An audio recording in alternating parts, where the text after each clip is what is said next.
Chapter 2 Unborn Christmas 1964.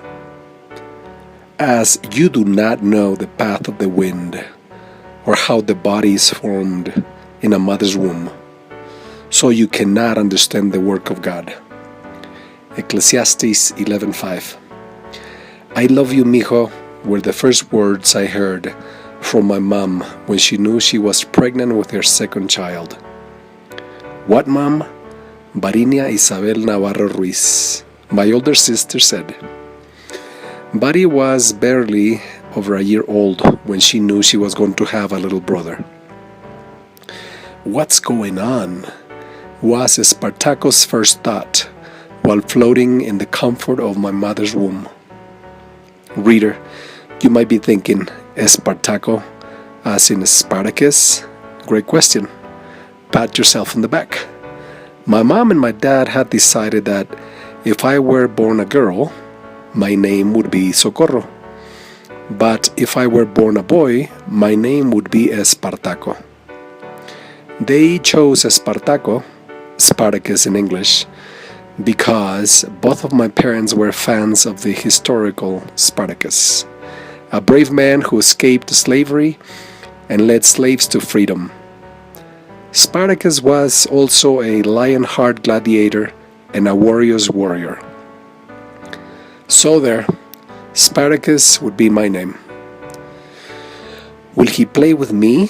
Bari asked, not knowing what it would be like having a little brother. Of course he will. My dad hugged her and kissed her. Will he talk with me? Bari said, wiping my dad's kiss from her cheek.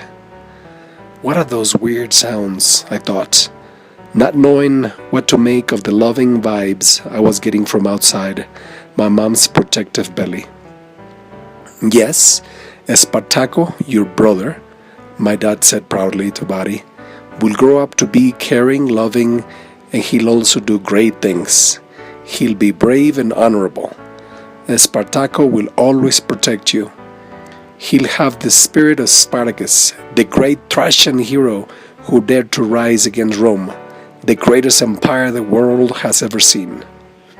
My dad finished. That's a lot of fuzz out there, but it feels good. It sounds like they like me, Espartaco thought. I am tired, my mom said. I'm going to take a nap with my baby.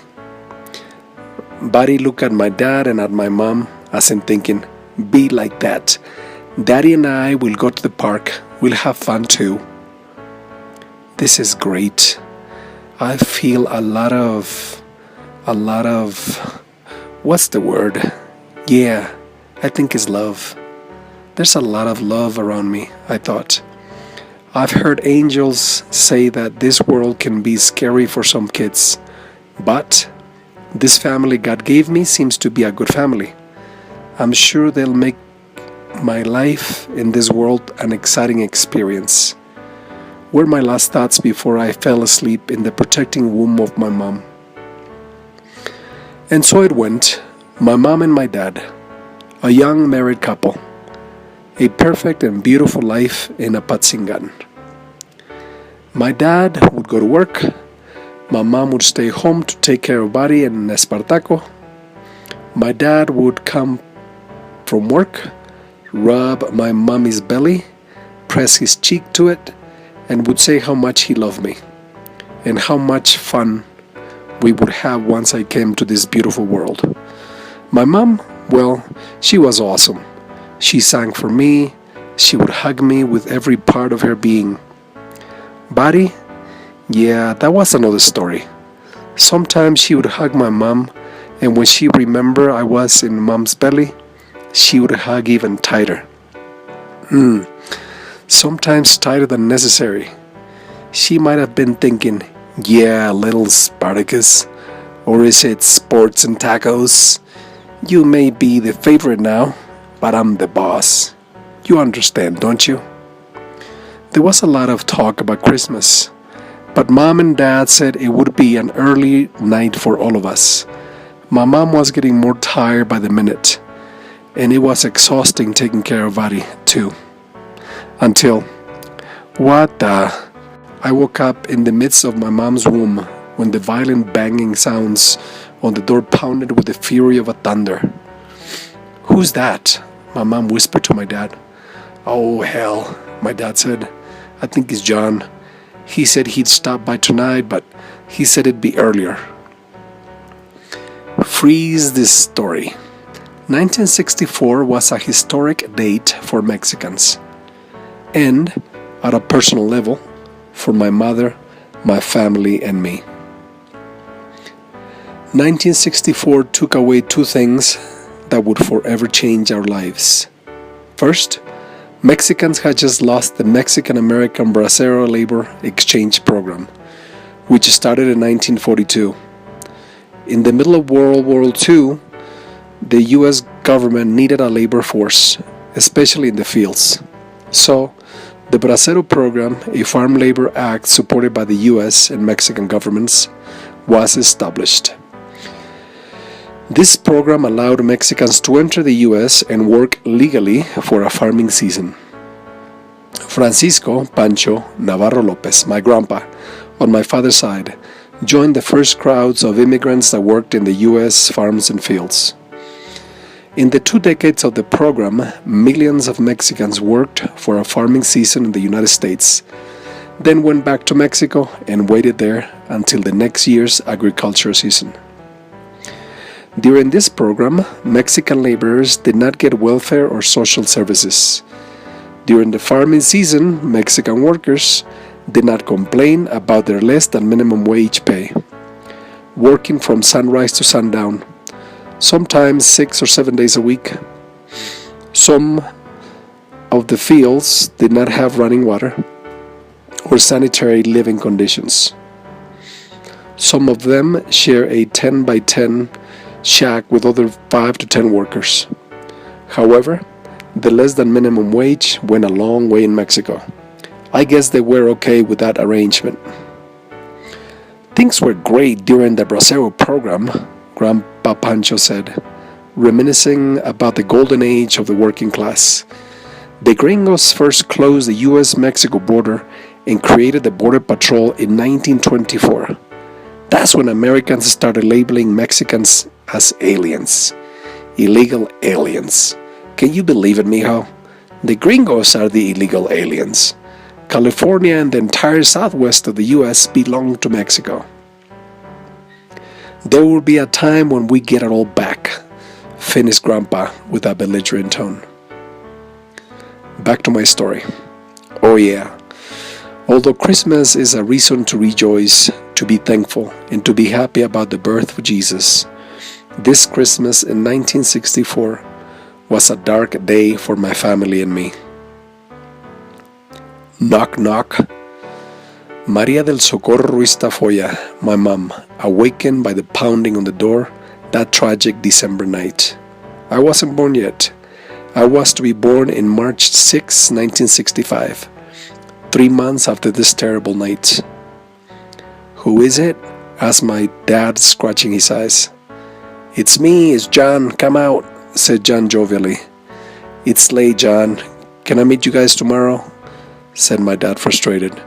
"I'll tell you what, let's go for a drink and I'll have you back in an hour," replied John, in his usual let's make a deal tone.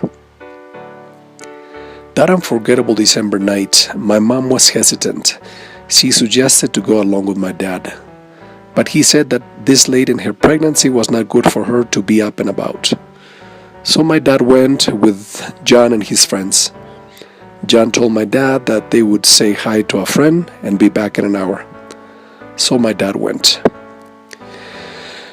And so we went back to sleep, Buddy, my mom, and I.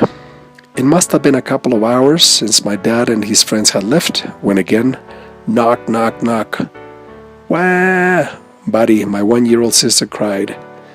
"You've got to be kidding me." My mom got out of bed, madder than a hornet in a soda can.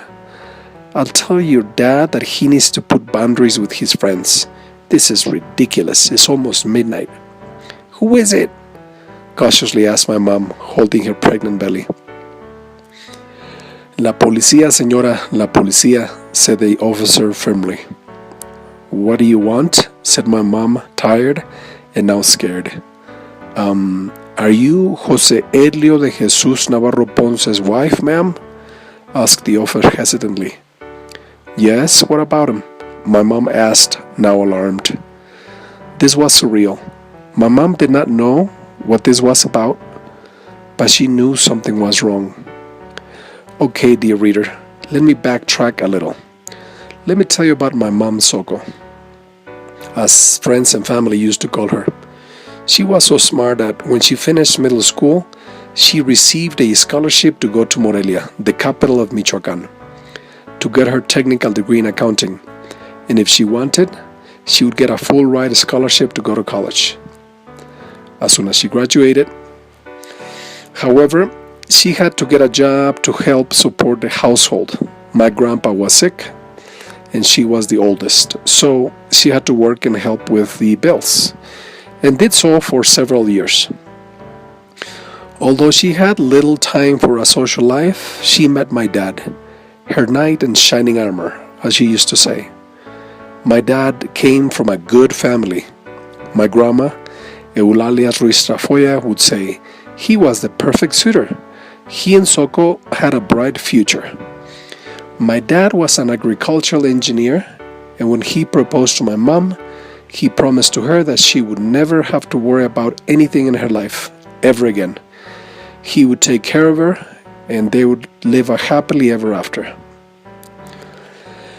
Oh my God, oh my God. My mom kept weeping over my dad's dead body. Jose Elio de Jesus Navarro Ponce, my dad, had just been killed. What happened here? What the happened here? Yelled Isidro Tafoya, my uncle, my mother's older brother, and police commandante. I don't know, Chief. We responded to a fatal accident call. Then we found your brother-in-law here, like this, said the officer who was first on the scene. Sir, I have a witness here. A young officer approached. What is it? What is he saying? Said the short-tempered commandante. Well, sir, shyly started the witness, the Beetle Volkswagen was speeding on La Curva del Muerto, and I guess they didn't see the 18-wheeler truck parked on the side of the road, sir. Then, because the flatbed on the 18-wheeler is so low, the Beetle went right underneath and under it, and we found Mr. Navarro. Well, we found it like this, sir.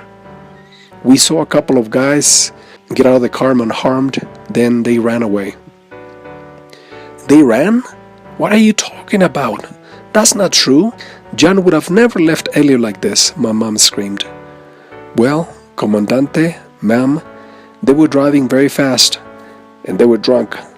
So, when they drove into the 18-wheeler, it was expected that somebody would die, concluded the officer like a doctor would deliver a diagnosis. This is not possible. This cannot be. This is a bad dream, continued yelling my mom, holding on tightly to my father's headless, motionless body. I knew it. I effing knew it, screamed El Comandante. I never trusted John. That mother effer. He's nothing but a chicken shit. Calm down, Comandante. We'll get him, said the officer sharply. Oh dear guardian angel, what's going on? I asked my guardian angel. I was up, turning up and about in my mom's womb. I knew my unborn self was in danger. It's okay, honey, it's okay. My guardian angel said to me, everything will be okay. Oh, I don't think so, I said to the angel. I did not believe that everything would be okay. It sounds like my dad, my protector, just died.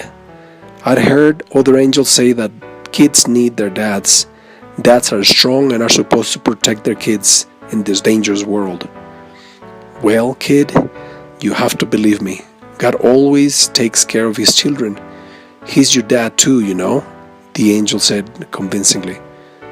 No, my mom kept on screaming.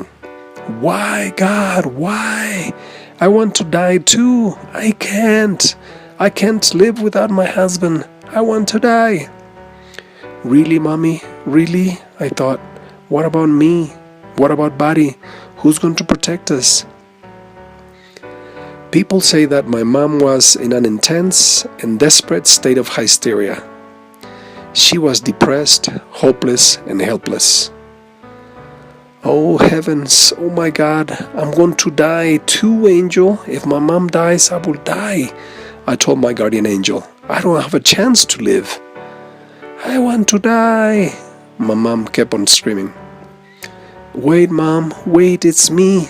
I'm your little baby boy. Please don't die. I promise I'll be good. Please don't die, I screamed in the deaf ears of my mother's womb, hoping my mom would hear me. I was in an emergency and survival mode, helpless and scared. What's a fetus supposed to do when his dad has just been killed and his mom wants to die too? I wonder if this threat to my life before I was born made me the defensive and aggressive kid that I was growing up. I wonder if fetuses, kids, and people whose lives are threatened become scared and violent. Why do some beautiful fairy tales begin with joy and end with tragedy? Why are good people's lives cut so short? I don't know. Maybe my life would have been different if my dad had lived. My mom always talked about how life was perfect when she was married to my dad. I know that regardless of the circumstances, God, the universe, or whatever you believe has a big purpose for you and for me. Even if you feel that everything in the world is going against us. What happened to my mom? Well, she remarried a few years later, had 2 more sons, Omar and Carlos.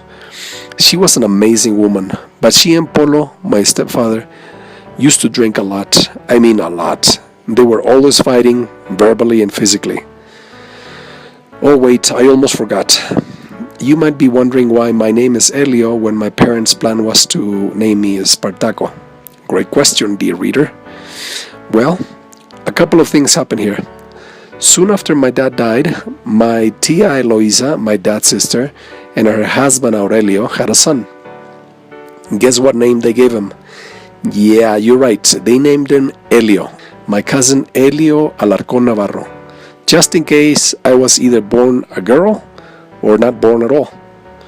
After I was born, my mom decided to call me Elio in memory of my dad. But wait, Spartaco is such a cool name, isn't it? Guess what?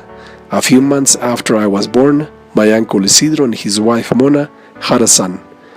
What is his name? Yep, you are right. Espartaco. My cousin, Espartaco Ruiz Moreno.